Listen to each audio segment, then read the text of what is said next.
El año pasado hicimos una entrevista en la Fundación Bungebón y le pregunté, fue una entrevista larga, una hora hablando, y le pregunté a Gerardo de la Paulera qué era lo más importante que había hecho en su vida. Tiene una trayectoria muy vasta y seguramente la recorreremos en esta nota, y me dijo, lo más importante que hice en la vida fue dar clases.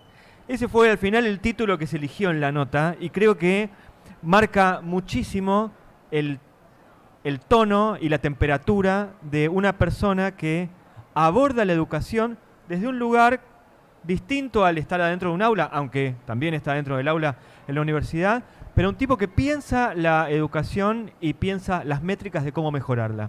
Con Gerardo de la Paulera, que es director ejecutivo de la Fundación Bungebón, vamos a hablar sobre los programas educativos y la transformación tecnológica. Gerardo, muchas gracias por estar aquí en el auditorio de TICMAS. No, Hay que hablar así a la boca del micrófono. muchas gracias. Sí, recuerdo claramente la entrevista y fue una entrevista larguísima. Y creo que pasamos... Perdón. ¿Eh? Perdón. No, pero bueno, obviamente por suerte luego la dejaste en una página y media. Y me paseaste yo soy economista y me paseaste y soy profesor desde los 24 años. Y pueden ustedes calcular básicamente mi edad actual, no es difícil. Y realmente lo que más me apasiona es básicamente dar clases y me parece que el aporte que he hecho durante mi carrera y la emoción es que progresen los estudiantes, que puedan hacer posgrados, las cartas de recomendación, eso es lo que más, y las grandes preguntas que hacen los estudiantes, las cuales yo muchas veces les digo, mira, no tengo la menor idea, es buenísima, te la respondo la próxima clase. Entonces nada, si quieres ahora entramos en la parte más tecnológica, pero recuerdo que utilizaste ese encabezado, ¿sí? Hablábamos de transformación educativa y estábamos subiendo al escenario y dijiste, la transformación educativa tiene que venir desde la parte tecnológica, no desde la parte analógica. Claro, yo creo que, a ver, la transformación educativa es un tema de una escala enorme, ¿correcto? O sea, es básicamente, si uno dice, estamos con un problema educativo masivo, generalizado en la Argentina, no es solo pensar en inaugurar, digamos, escuelas, para decirlo un poco de manera directa, sino que hay que pensarla en aplicar esas tecnologías que se están aplicando, yo diría, en algunos nichos, ¿no? Es decir, que la tecnología se tiene que democratizar, porque todavía no se ha democratizado de alguna manera. Hay experimentos, aquellos que están más aventajados son los primeros que toman esas herramientas, pero entonces hay que pensarlas, sí, de manera algorítmica y además, desde el punto de vista macro, no es tan caro realmente si uno adopta lo que más bajó de precio en los últimos 30 años es la tecnología. Lo que ustedes tienen en el teléfono, cuando yo era joven, estaba en una IBM en edificios de básicamente, no sé, 150.000 metros cuadrados. Lo que ustedes tienen ahí, digamos, y se estaba experimentando, como se sabe, inteligencia artificial desde 1950. Existían muchas de las cosas que tenemos en el teléfono, pero eran carísimas de hacer. Entonces, yo creo que eso le daría mucha velocidad. Hay problemas, obviamente, obstáculos que son naturales. Es muy difícil, en la naturaleza humana es mucho más difícil cambiar que mantener statu quo. Eso es, en general, la mayoría de las personas quieren mantener un determinado statu quo. Y, como saben ustedes bien, el sector de la educación es un sector bastante complejo por todo lo que involucra. Pero yo creo que hay una gran posibilidad para la Argentina. Y el otro día hubo una entrevista en Ideas, en La Nación, que no sé si la viste, bueno, que me titulan, o sea, mis colegas los economistas creo que me mataron, que yo pondría al Ministerio de Economía y Educación juntos. O sea, Ministerio de Economía y Educación, o sea, en el sentido porque a mí me parece que la educación es la verdadera banca de inversión de la Argentina, no son los bancos de inversión. La banca de inversión, lo que te va a hacer lograr el desarrollo económico con equidad, es básicamente educar desde muy temprano. Así que si querés, pues vamos a lo que hacemos básicamente en la Fundación Bungibón o lo que te interese, pero eso es algo que realmente, más que hablar, hay que enfrentarlo, y es por eso que le estoy dando la misma, o sea, educación es más importante que la economía, pero tiene que haber ahí una unión. Yo sé que por ahí choca para los humanistas y demás, es simplemente para darle prioridad. Me dan ganas de preguntarte por ese lado. Primero te voy a preguntar por los 80 proyectos que tienen en Bungeyborn sobre educación. No te voy a pedir que hagamos un recorrido de cada uno, pero en todo caso sí, qué espectros se cubren, digamos, primaria, desde nivel inicial, primaria, secundaria, qué materias, cómo los miden.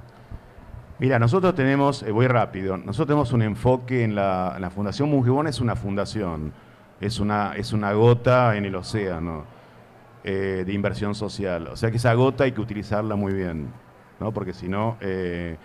y lo que nosotros hacemos es innovación en materia de educación con alianzas y demás. Nos es muy importante medir con datos y con evidencia empírica. Ahora voy a explicar las cosas que metemos, digamos, en una provincia cuando intervenimos en el campo, y luego, a través de esos resultados, ver si funcionó o no funcionó esa introducción de la tecnología, y si funcionó, dejarla abierta. Ahora voy a ver la transferencia de tecnología que se hicieron a ciertas provincias. Si funciona, significa que, bueno, que si la política pública es muy abierta, no es porque sea de la fundación, o sea, es abierto, no son embutidos. Y si querés te doy algunos ejemplos. Hay una cuestión ahí como de profesor que tira un tema y dice, ya lo voy a desarrollar. Eso me parece que ahí se ve, o sea, ahí se ven los 50 años de aula. Y porque todavía no lo tengo claro, entonces hago tiempo, ¿viste? No. Por ejemplo, un proyecto que fue muy importante, empiezo con esto, se llama Crianza en Red. Crianza en Red hacia la primera infancia. Está demostrado internacionalmente por los cientistas de la educación y hasta economistas que el impacto que uno tenga desde el punto de vista de la atención, del cariño, de la empatía, desde los 6 meses a los 3 años es bastante fundamental, ¿no? Es fundamental básicamente para el desarrollo futuro. Entonces nosotros hemos hecho, en plena pandemia, los espacios de primera infancia estaban cerrados, ¿correcto? Entonces, lo que hicimos es, en 29 espacios de primera infancia que estaban cerrados, tomar ese muestreo, armar una aplicación y a través, básicamente, de la teoría conductual, bajar un lenguaje para los adultos, digamos, responsables que están con esas niñas y esos niños o esas crianzas, digamos, ir llevándolos con un lenguaje de cómo hay que atenderlos, qué habría que leer, digamos, qué hacer, temas de nutrición, o sea, un sinnúmero de variables, y utilizamos lo que se llama, al principio, un grupo de tratamiento en el cual le bajábamos la app, y un grupo de control en el cual todavía no le bajábamos la app, ¿no? Pero los teníamos de alguna manera analizados porque entraron al muestreo. Y luego se revierte por razones éticas para que nadie se quede básicamente, ¿no?, de todo el muestreo eso. Y se hace lo que se llama en el tratamiento de control y básicamente, o sea, control y tratamiento, vimos que hay un cambio con respecto a lo que se transmite, ¿no?, a partir de esta aplicación. Y Crianza en Red, luego acabamos de firmar.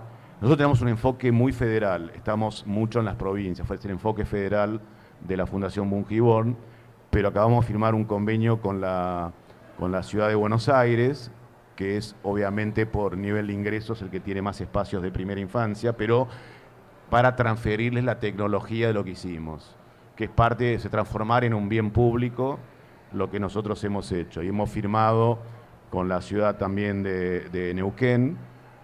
Neuquén está haciendo esta transferencia de tecnología para sus espacios de primera infancia, y luego estamos firmando el convenio con la provincia de Mendoza. O sea, ahí tenés una idea de un prototipo que se arma en la fundación. Tenemos un lab. El lab, ¿qué significa? Que hacemos como si fuese con TICMAS, armamos, digamos, un crisol de asociaciones con científicos de la UBA, digamos, del CONICET y de otras universidades públicas o centros. Armamos equipos, tenemos un equipo adentro y bueno, y surgen este tipo de prototipos donde análisis de datos, big data, machine learning, todo este tipo de cosas que obviamente yo no soy, ya te dije que no soy un tecnólogo, pero actúan para que vos generes el prototipo. O sea, por ejemplo, Crianza en Red es uno de nuestros proyectos faro donde es muy barato, es tremendamente barato y que donde las provincias están empezando a simplemente que le hagamos la transferencia de tecnología que requiere, viste, formar a las personas y demás. En una de las preguntas anteriores hablaba sobre la relación entre la economía y la educación, que tenían que ir juntas. ¿Qué le puede dar el economista al docente para que aprenda o para que cambie? Bueno, mira, no, esto es muy complejo. Los economistas no le podemos dar ni siquiera una economía estable al país, pero bueno, si querés te respondo, viste, a esa pregunta. A ver, el economista lo que le da al docente o al especialista en educación es una capacidad de trabajo interdisciplinario. Es que de alguna manera es como una cosa analítica. La economía en la ciencia social tiene un aparato analítico un poco más desarrollado, no quiere decir, y entonces le da métricas, como que se acostumbre o sea, en Argentina hay muy poca cultura de la métrica, hay muy poca cultura cuantitativa, o sea, los estados toman decisiones y gastan millones de dólares del BID, del Banco Mundial, y no tienen la menor idea de cuál es el impacto. Entonces, en esa relación que estamos tratando de tener con los poderes públicos, ¿no? Porque vos sabés muy bien que la educación es federal, ¿no? El Ministerio de Educación de la Nación es una cartera pobre, no sé. No tiene escuelas. El Ministerio de Educación de la Nación no tiene ninguna escuela. No tiene cartera. Es un ministerio sin cartera, de alguna manera, ¿no? Así está el Consejo Federal de Educación, etcétera. Entonces, en ese diálogo se produce, digamos, hay por parte del docente, digamos, entran un poco en la parte de cuantificar. No es que se evalúa al docente, pero decirles, traten ustedes de ver si esto funciona y demás. O sea que tenés ciertos conceptos el economista tiene el concepto famoso, se llama costo de oportunidad, ¿no? Es decir, a ver, es mejor que la niña o el niño esté, o cuánto es el valor agregado de un tiempo de juego en el patio, ¿sí? Entonces son 30 minutos y eso lo analizamos con el domo cósmico, que es la evaluación de impacto más grande que se ha hecho en el país, que lo hizo la Fundación con una donación de una fundación europea, que fue una inversión de $1.800.000. Ojo, luego replicar eso es baratísimo, lo que es complicadísimo es educar a los que hacen las observaciones, ¿no? Entonces por ahí lo comparás con el valor agregado, digamos, de la currícula formal, y luego podés calibrar si se necesita un poquito más de juegos de patio, ¿no? ¿Entendés? Entonces, en ese sentido, o sea, hay especialistas de economistas de la educación. Jim Heckman, es un premio Nobel de Economía que abandonó absolutamente su perfil de economista del mercado laboral y se transformó en un especialista de crianza, o sea, de primera infancia, ¿no? Y hay un diálogo, yo diría, ¿por qué? Porque como economistas, a ver, que analizamos el desarrollo económico, vuelvo a la parte macro, si vos no cambiás la educación hoy, en 20 años, en la Argentina, la mochila que tenés de los que se transforman en adultos, si vos no la cambiaste, se va a volver muchísimo más pesada, porque el desarrollo económico depende de la educación. Así que, en ese sentido, hay un diálogo muy interesante con los educadores. ¿Sí? Es interesante la propuesta porque además lo que está diciendo es la crisis educativa de hoy va a ser una crisis económica y educativa en 20 años, ¿no? ¿Cómo están trabajando ustedes desde Fundación Guggenheim para cerrar, en todo caso, o para ayudar a cerrar esa crisis? ¿Cuál es vos el año pasado nos hablabas de varios proyectos, el Domo Tecnológico, Vector, las relaciones que pueden llegar a tener con promoción de la lectura o comprensión lectora, de lectoescritura. Sí. De esos proyectos, ¿cuál es el estado que hoy ves más maduro? Bueno, mira, hay un proyecto que se llama Fenomenautas. En Fenomenautas, se hace en asociación con Expedición Ciencia, que son todos scholars, digamos, que vienen del lado universitario, y entonces se armaron más de 700 cursos a través de apps, digamos, y a través del punto de vista tecnológico.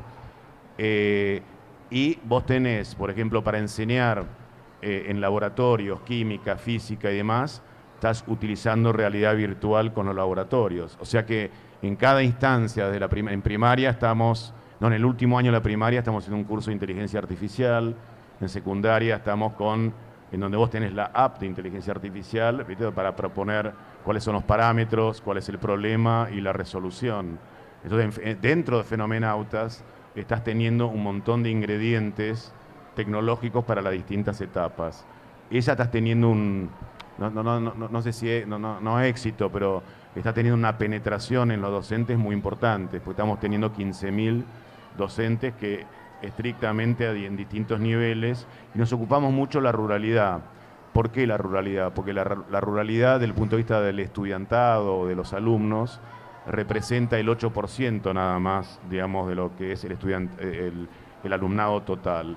Pero para nosotros, como la Fundación no tiene los presupuestos de las provincias, ¿no? O sea, entonces eso nos permite pensar que finalmente hacemos un valor agregado rápido, ¿no? Porque si vos tenés 120.000, creo, docentes, si ya tenés 20.000 que se están adhiriendo a Fenomenautas, que es como un cambio, que es como un cambio curricular sin necesidad de autorización, viste, así demasiado, viste, pesada desde arriba, pero ahora, por ejemplo, la provincia de Tucumán también firmó para que Fenomenautas esté en la plataforma y demás. Entonces, ese es el que está entrando más a una idea de modernizar la currícula académica. A veces es otro tipo de proyecto, y es vertical, va desde la primaria hasta la secundaria. Sí.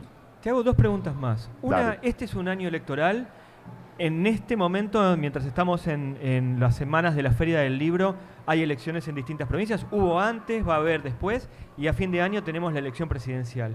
¿Cómo hacen ustedes desde la Fundación para desarrollar proyectos en donde intervienen finalmente los ministerios de educación de las provincias, pero exceder a un mandato? Y lo que hicimos es concentrar ante las PASO lo máximo posible. A ver, vos tenés el año electoral, dado, viste, el desdoblamiento de elecciones, es todo el año. Ahora, hay cosas en las provincias hay cosas muy sorprendentes.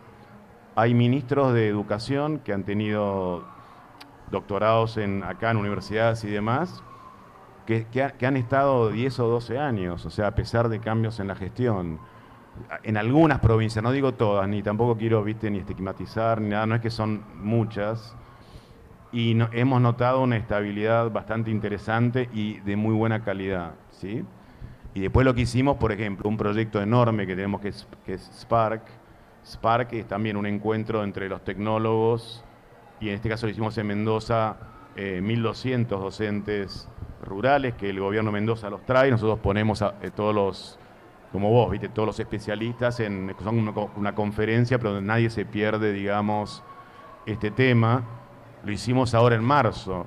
En general lo hacemos en agosto, pero como sabemos, agosto es un mes caliente, en donde nadie nos daría bolilla, ¿no? Entonces, nada, vos vas jugando con es un año muy complejo, pero que, o sea, al día de hoy no hay ninguna suspensión, digamos, de poder intervenir en campo en las provincias, ¿no? Para cerrar, hay una pregunta que suelo hacerle a inversores en educación. En un momento vos hablabas sobre justamente el rol de los inversores. Está bien, acá no estamos en una inversión, estamos en una fundación que acompaña, pero si tuvieras 10 millones de dólares para invertir en educación, ¿en qué los invertirías? Tengo 5 segundos para pensar.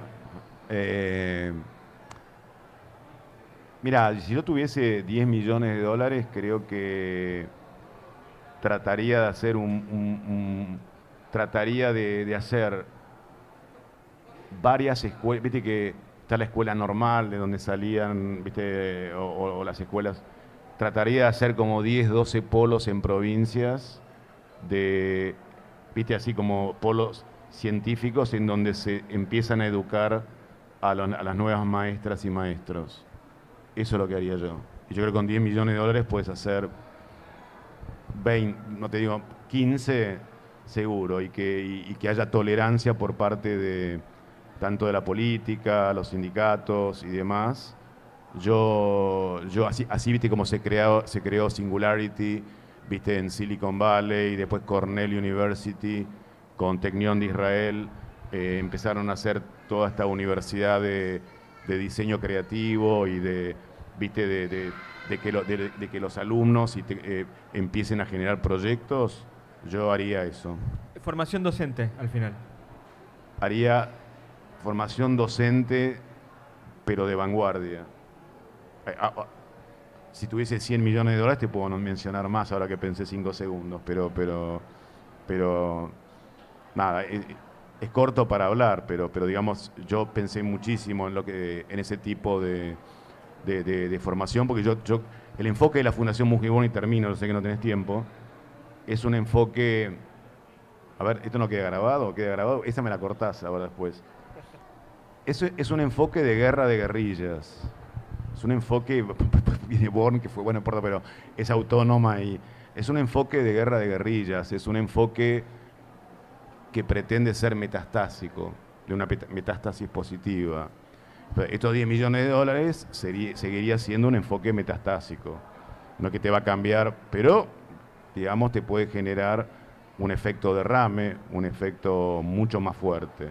Así que ese es un poquito el enfoque que tenemos, por eso agarramos muestreos, los presentamos, tenemos Utopía, y termino. Utopía es una reunión de los ministros de educación, hay que hacerlo en un lugar lindo, porque si lo haces en un lugar lindo vienen, perdón, espero que no haya nadie acá que se ofenda, no, si lo haces, viste, en un hotel de 2 estrellas en Buenos Aires no viene nadie.